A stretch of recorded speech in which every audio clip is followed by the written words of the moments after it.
Well, this morning I want to share with you my testimony of how God has led in my life and how He has brought me to the place where I am in my spiritual experience, from Catholicism to Adventism.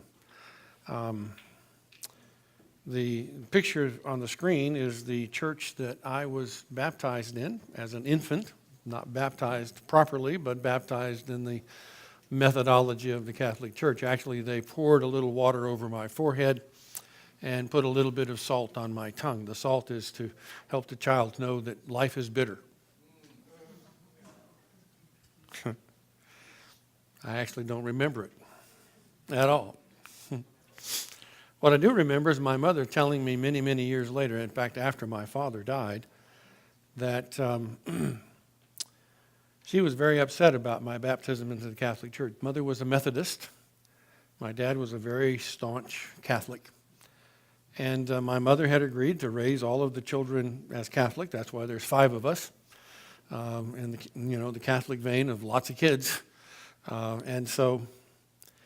I was a problem child in birth. It was a very difficult birthing process.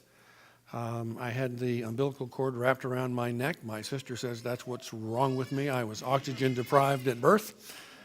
Well, my mother had a very difficult time, and she was not well enough to go down to the Catholic Church for my baptism. And she asked my father to please wait a few days until she felt better so that she could go. Even though she didn't agree or didn't really want me to be baptized Catholic, she wanted to be there.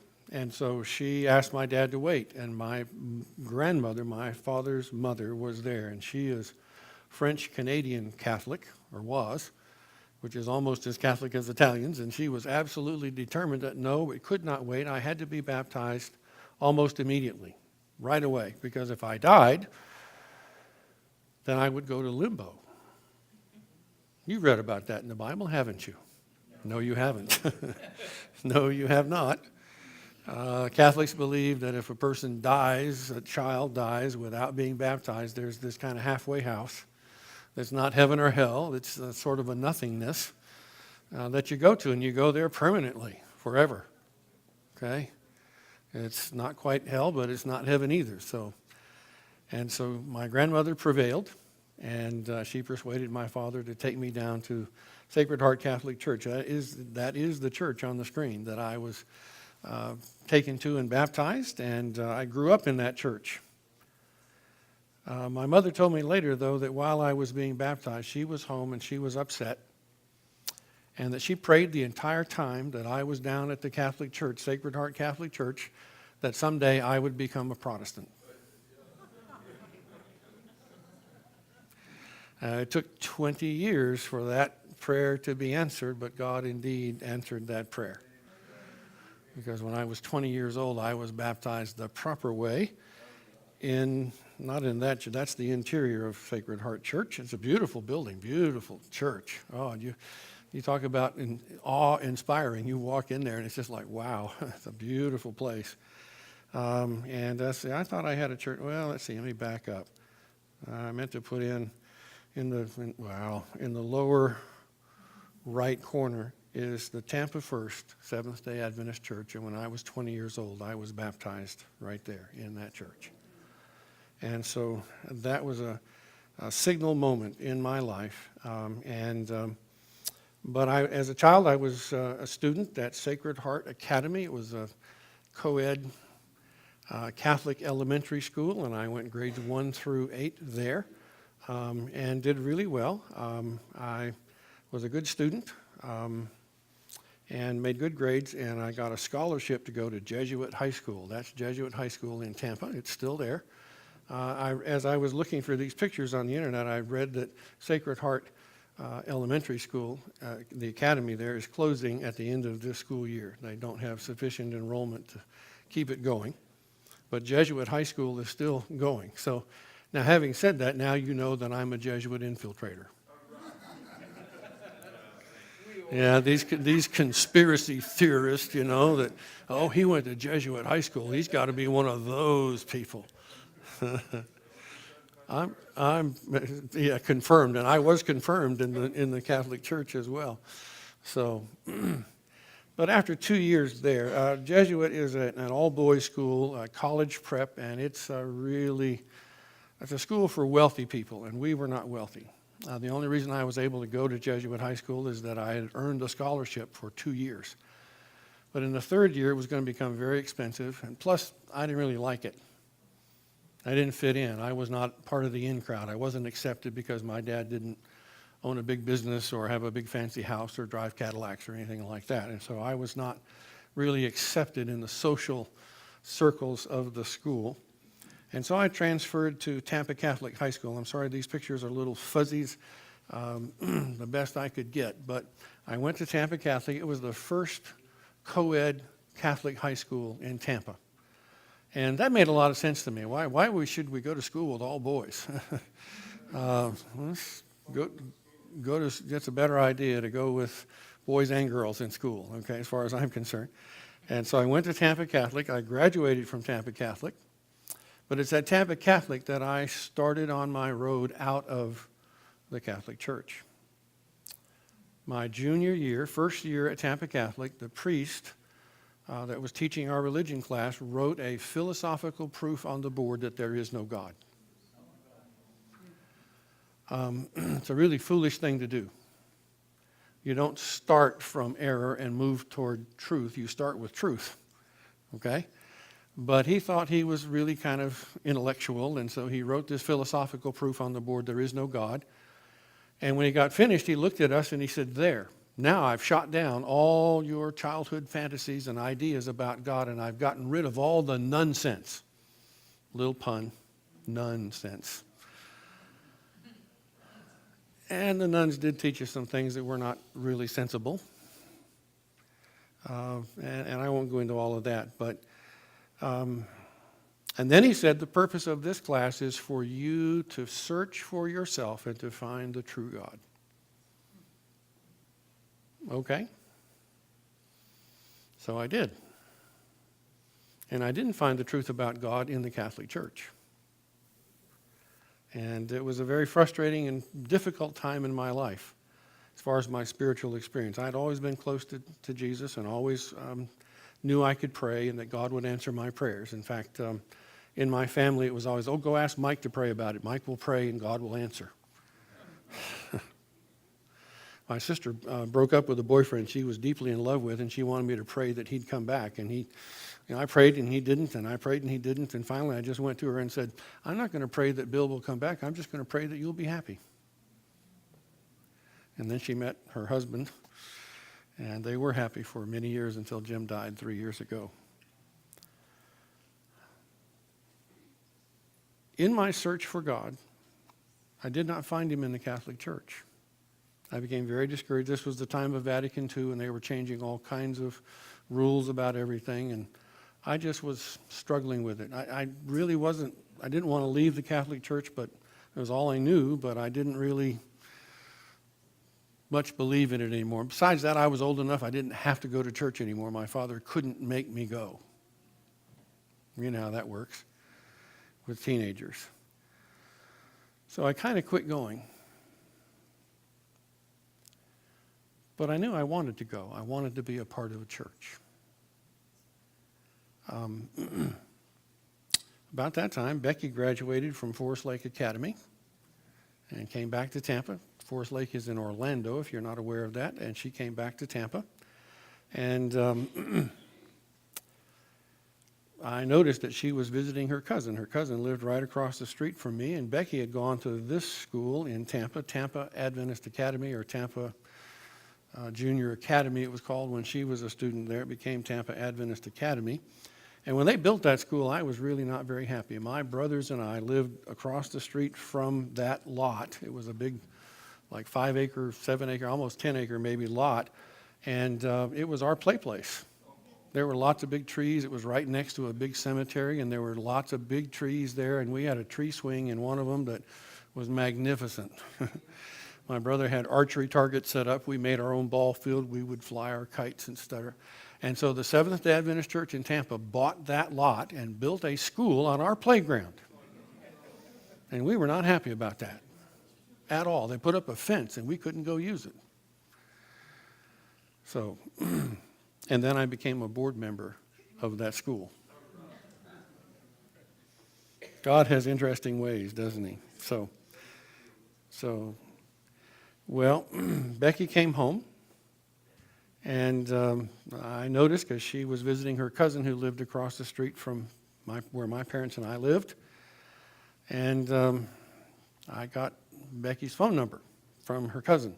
In fact, her cousin's coming this weekend, and so called her up and asked her out. I was really amazed that she was always ready when I went to pick her up. She had a spy.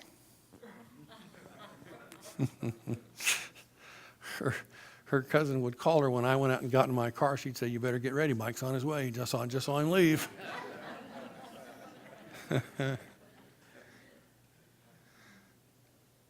So we went to a concert on our first date, and I was smitten. And after the concert, we went for a walk on Clearwater Beach. If that isn't romantic, I don't know what is. It was glorious, a beautiful, beautiful night, and fell in love. And on that first date, I asked her if I could go to church with her sometime. I had attended a Baptist church for a little while, just because in order to play on their church softball team, you had to go to church once a week. And so a friend of mine invited me to do that, and so I was on the team. And then after I was playing on the team, we'd played 2 or 3 games. They said, "Oh, by the way, you got to come to church at least once a week." So it's like, that's a pretty sneaky way to get people to go to church, but so I did, and I kind of enjoyed it. They sang really wonderful hymns, "I'll Fly Away" and "Victory in Jesus." I love that song. I heard it first in a Baptist church, "Victory in Jesus." I don't know why we don't sing it. I'm not even sure it's in our hymnal, is it? It's not in our hymnal. That's a shame. We need to fix the hymnal, Gladdy. So I was kind of curious and interested in learning more.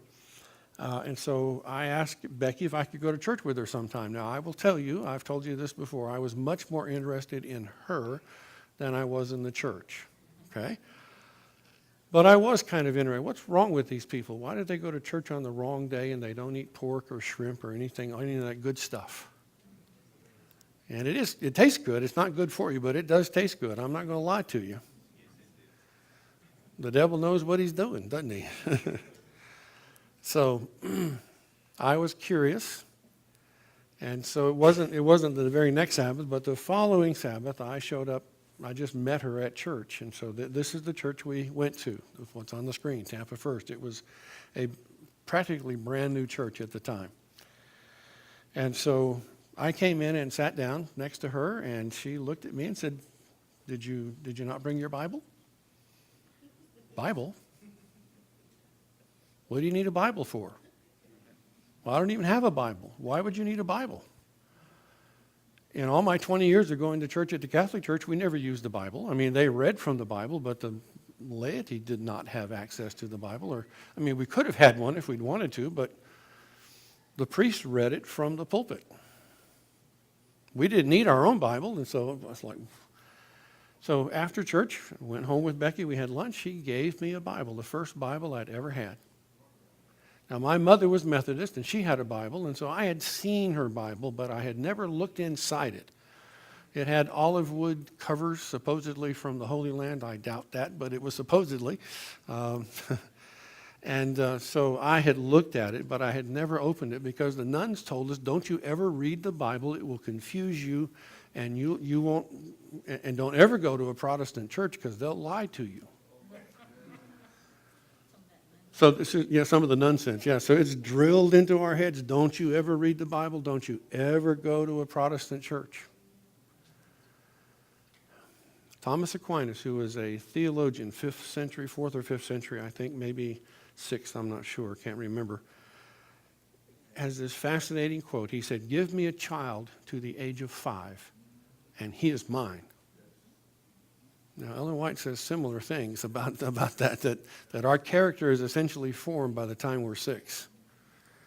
And, we've got to work hard to make changes in that later in life if that is something that's necessary. So I went to the church with Becky. She gave me a Bible.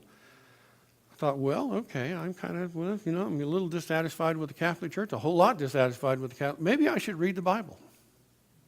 So I started reading. Genesis was pretty interesting. Lots of great stories. Got into Exodus, and this is even more interesting. The children of Israel are on their way out of Egypt and stuff, all kinds of fascinating stories, Moses at the burning bush and everything else. And then I got to chapter 20 of the book of Exodus and read verse 8. Remember the Sabbath day to keep it holy. 6 days shalt thou labor and do all thy work, but the seventh day is the Sabbath of the Lord thy God. Whoa. What in the world? Got out my calendar and looked at it. 1, 2, 3, 4, 5, 6, 7. Saturday. Huh. What in the world? Well, they're right. These people that I thought were dummies for going to church on the wrong day were right. I had gone across the street one time. I was her Uncle Bob and Aunt Iva's paper boy, delivered their afternoon paper for several years, actually. And when I first started doing that, I had no idea what Sabbath was or anything about it. And I went to their house on Friday night, Friday evening. It wasn't quite dark yet, but almost. And was going to do my collections. Collect what, it was like $1.50 or something they owed me for the papers I had delivered. And Uncle Bob, Mr. Berger at that time, but he became Uncle Bob. Mr. Berger said, well, Mike, if you don't mind, could you come back Sunday or sometime later in the week? This is Sabbath, and we don't do any business or any type of financial transactions during Sabbath hours.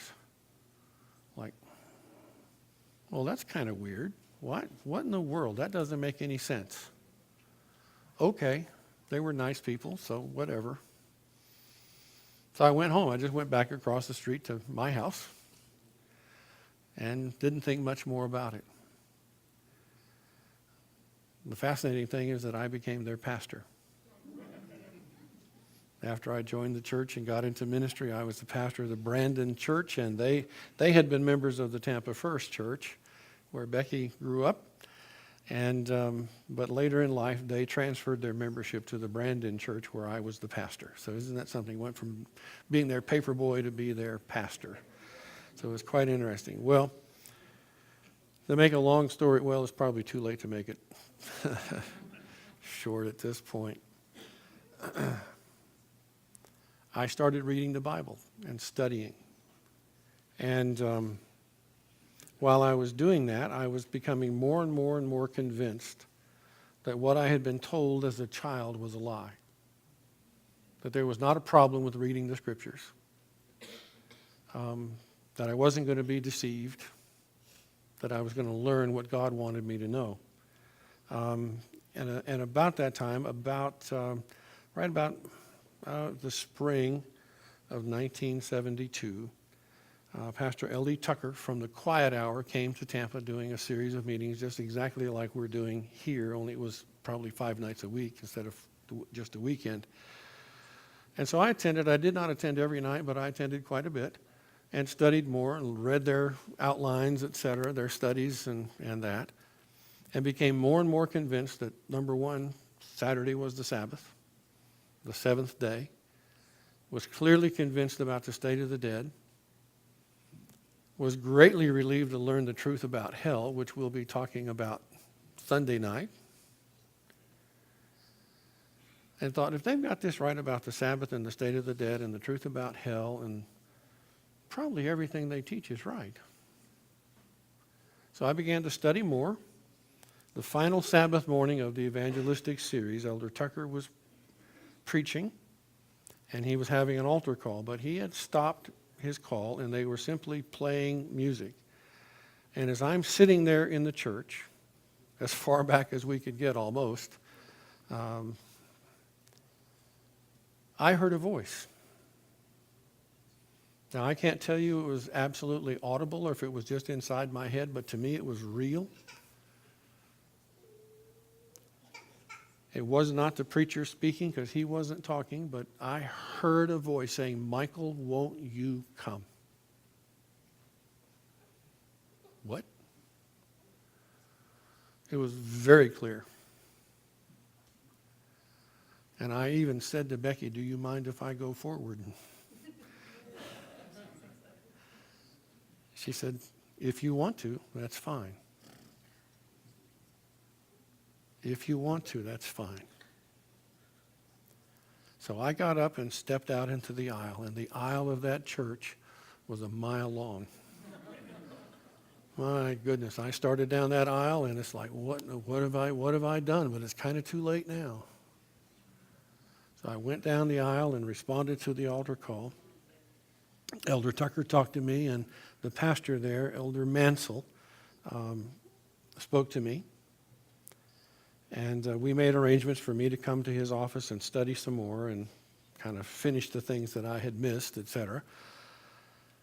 And when I turned around to leave, Becky's father was standing right there. I almost bumped into him. And he stuck out his hand and he said, welcome to the family, son. Now, prior to that, he had told me in no uncertain terms that I need not come around their house anymore.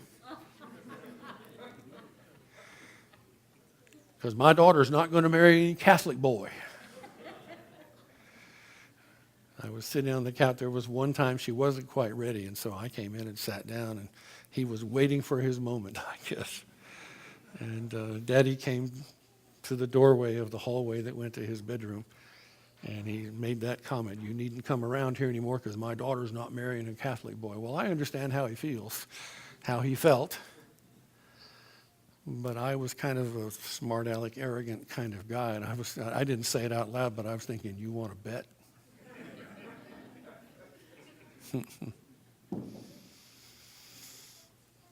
But when I went forward in that call and turned around to leave, Daddy was right there. Welcomed me to the family. And more than joining a church, I joined a family. Her parents were better to me than my own parents. Now, my parents did not mistreat me, but her parents loved me and accepted me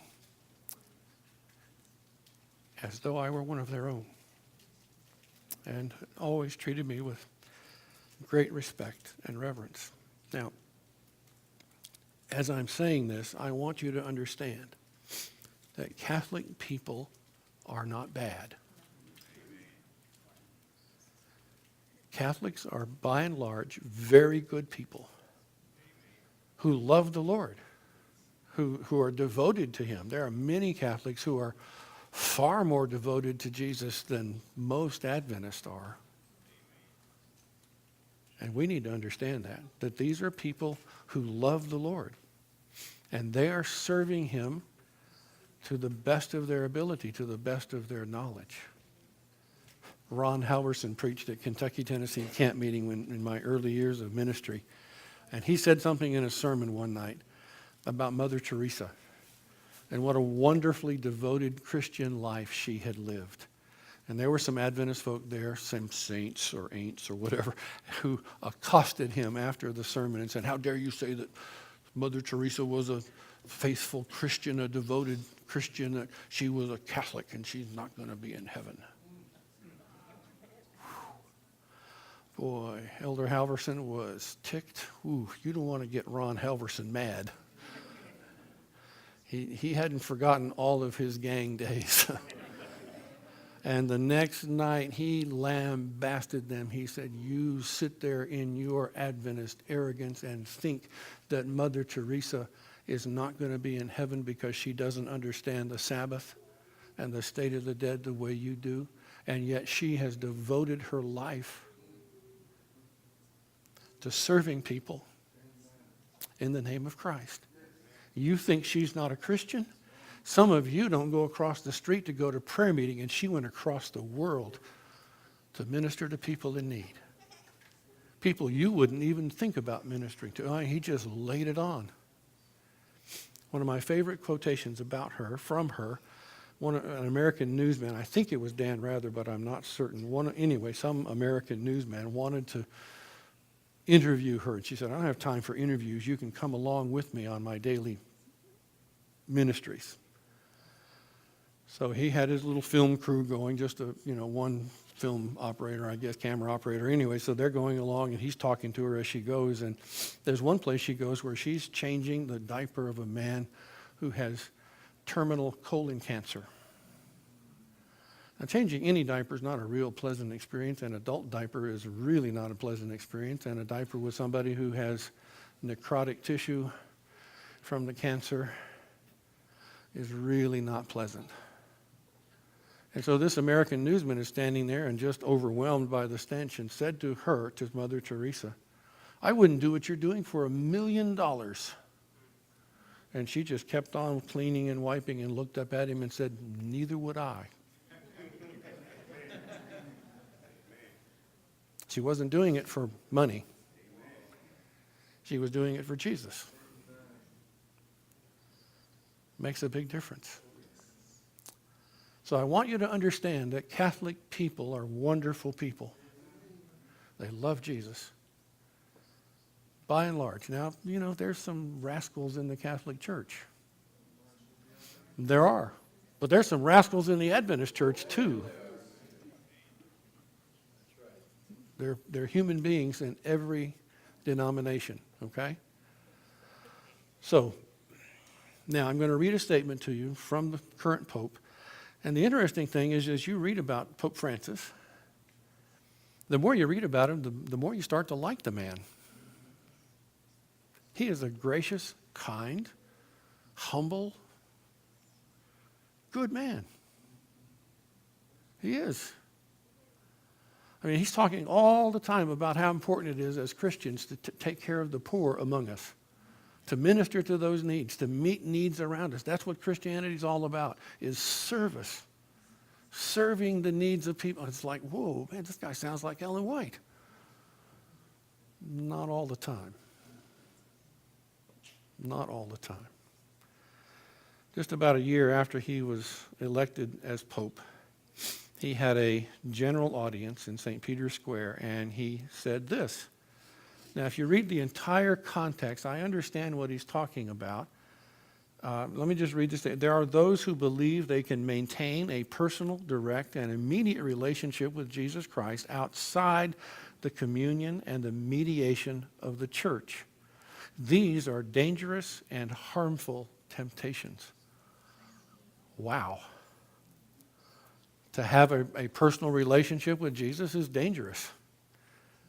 And it will change your life. Okay, Bobby says it is. It will change your life, won't it? Okay. Well, that's not what he means. And so he goes on and says, these are, as the great Paul VI said, absurd dichotomies. And so I want you to look at this statement. Now, overall, what he's saying is that it's very dangerous to try to be a Christian on your own. That we need community. We need fellowship with one another. Well, that part's right. But the phrasing here is interesting. And having been raised in the Catholic Church and gone to Catholic schools my whole life, I understand a little bit of the insider talk. Okay? And where he says, there are those who believe they can maintain a personal, direct, and immediate relationship with Jesus Christ. And then it says this, outside the communion and mediation of the church. These are dangerous and harmful temptations. What he's actually saying, whether he intended to say it or if it just kind of came out, I think it sort of slipped out because Catholic people have been going to great lengths trying to soften this statement down a little bit. What he's actually saying is that you can't have a relationship with Jesus apart from the Catholic Church. That's what it means. That's what it means. Now, and he's kind of backed away from this and said, well, I meant just any church. When he talks about the communion and mediation of the church, and it's capitalized, he means the Catholic Church. And he means that you can't have a relationship with Jesus unless you're a Catholic. unless you're part of the Catholic Church, part of their communion, and through the mediation of the church and the sacraments, all of the rituals, etc., of the Catholic Church. And in spite of the fact that I can stand here and tell you that I think he's a really nice man, he's humble, he's caring, he's kind, he's generous, he's gracious. He made a whole lot of people mad when he became Pope because he cut out a lot of bonuses to the cardinals, College of Cardinals. When they elected Pope, they got a $25,000 bonus, and he said, no more. That's silly. Why would we pay you for coming and doing your job? Why would you get a bonus for that? And all the papal staff and everything in Rome, they didn't get their usual bonuses. It amounted to a whole lot of money, and they were not happy. And he won't live in the papal palace. He lives in a little apartment nearby. Does his own laundry. Well, I don't even do my own laundry. Hello. Well, I do some of it, the part of it that I can't ruin. And guys, that's the way you do it. You just ruin one load of laundry early in your marriage, and you never have to do it again. That's the way it works. Yeah. He's a kind and gracious and caring man. And yet he says this.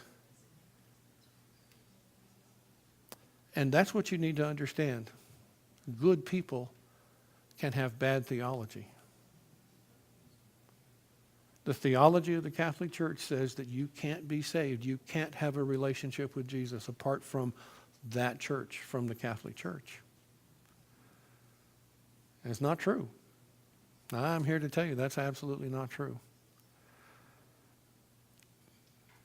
I mentioned it last night. I talked to the priest about this. I went on a Saturday afternoon to the rectory of the Sacred Heart Church. It's a little room on the back side. And went to see the priest I'd gone to confession to most of my life. I told folks last night he gave short penances. Yeah. The penance you receive at confession is that you're told you must say a certain number of prayers, Hail Marys and Our Fathers and whatever, and he always gave short ones. And when you're a kid in school and you go to confession right at the beginning of recess and you get assigned, penance to say a certain number of prayers, you want it to be short so you can go play. So why can't we have this during math class instead of during recess, okay? The nuns are smart.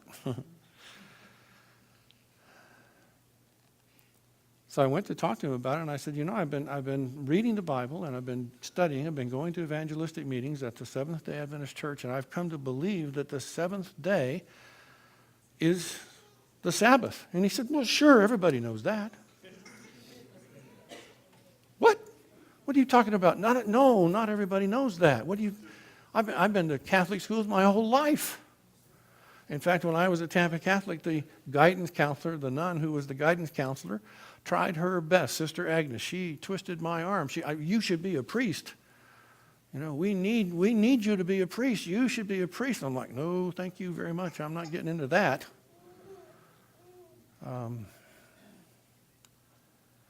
I said, no, not everybody knows this. What are you talking about everybody knows this? He said, well, anybody that studies theology knows that Saturday is the Sabbath. I was just blown away. What in the world? So I said to him, why in the world does the church teach we should go to Mass, church, on Sunday and not on Saturday? And he said, real simple, the Pope changed it. Those are his exact words. The Pope changed it. What? And I just looked at him and I said, well, from what I've been reading and studying, I understand the Pope can change the laws and teachings of the Catholic Church. But I do not believe the Pope or anybody can change God's laws. I was really emphatic about it. Nobody can change God's laws, the Pope or anybody. And he just looked at me and he said, well, Mike, you got to do what you got to do. And I said, okay, thank you very much. And went home. And called Elder Mansell and told him I was ready to be baptized. I want to join the church.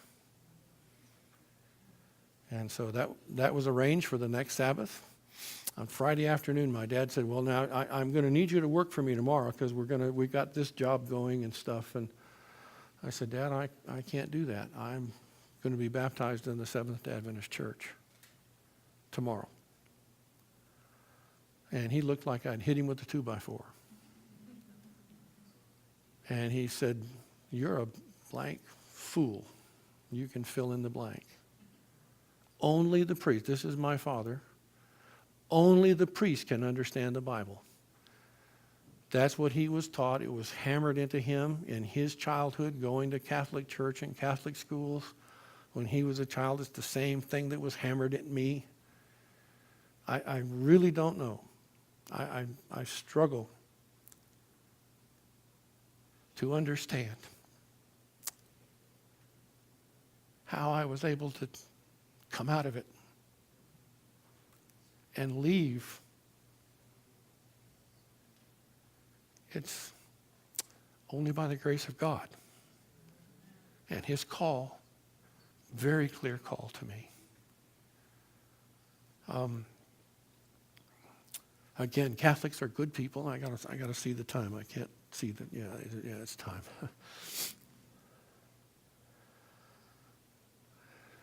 My father was so upset, but I got baptized, and they immediately put me to work. I was hardly dry from being baptized, and they said, we need you to help in the primary Sabbath school department. Okay. I had no idea what I was getting into. Becky was an assistant in there, and so they made me an assistant. And so I'm teaching these little kids their Sabbath school lesson. And I had absolutely no clue. I had never read these stories in my whole life. I thought David was in the lion's den and Daniel was the psalmist. And I had no clue. And I had to study like crazy to stay ahead of the little kids. And I'd say something was wrong, and they'd say, "No, Mr. Pettingill, that's not exactly right. You need to read." I mean, I really had to study to keep up with the kids. It was always interesting. We'd have prayer, and one of the little boys would say, "Mr. Pettingill, Danny didn't close his eyes. How do you know that?" Interesting. And very soon, we hadn't been in there as assistants helping in there for very long, and the lady that was the leader, her husband got transferred or something. Anyway, she had to move away, and so we became the leaders of the primary Sabbath school class. Whoa, goodness gracious. Yeah. Like I said, I wasn't even really dry yet from the baptism and straight in, but it was good for me. It forced me to study. And the more I studied, the more I enjoyed it. And our associate pastor, Jim Kress, at the time, Jim is gone now, it's hard to believe, went on a trip overseas to some foreign country and got some disease there, some infection, came home sick as could be, sent him straight to the hospital, from the airport to the hospital, and he died. Tragic thing. But Jim kept pressing, "Mike, you should be a pastor. You should be a pastor." You got it. You know, I'm shy. I know you don't believe I'm shy, but I tell people I'm shy, but I got the victory over it. So he really kind of twisted my arm. You really need to go to Southern. You need to go. And so we came up here. Becky's best friend got married here, and so we came up for her wedding, and I fell in love with Southern. What a beautiful place. One of the first times I'd seen snow, and in November, I think, or something. Anyway, December, I guess. Yeah, December wedding. And so anyway, it snowed, and it was gorgeous, and like, yeah, I probably ought to do that and come to school here. So that's how I got where I am. Now, the scripture reading this morning, the call of Jeremiah to be a prophet, I don't consider myself a prophet. I consider myself a messenger, a mouthpiece, a tool. But I have no doubt that God called me out of the Catholic Church and into this glorious message. At my father's funeral, I was sitting again in Sacred Heart Catholic Church. And as the priest is going through the ritual and he's doing the thing with the incense and everything, and I'm just sitting there looking around, and the thought struck me, thank you, Jesus, for calling me out of this into the light of your world, your word. Sorry. The pollen is killing me, and Alan sat here, started crying, and then I started crying. Can't. I want you to look at this verse. We're going to close with this. Revelation 18:4. Jesus says about Babylon, come out of her, my people. God has his people in the church that we know as Babylon. There are lots and lots and lots of good people in Babylon who are looking for the truth. Ellen White says they're looking wistfully to heaven, longing to know the truth. Hundreds and thousands of people want to know what you and I know. And we have a responsibility to take the message.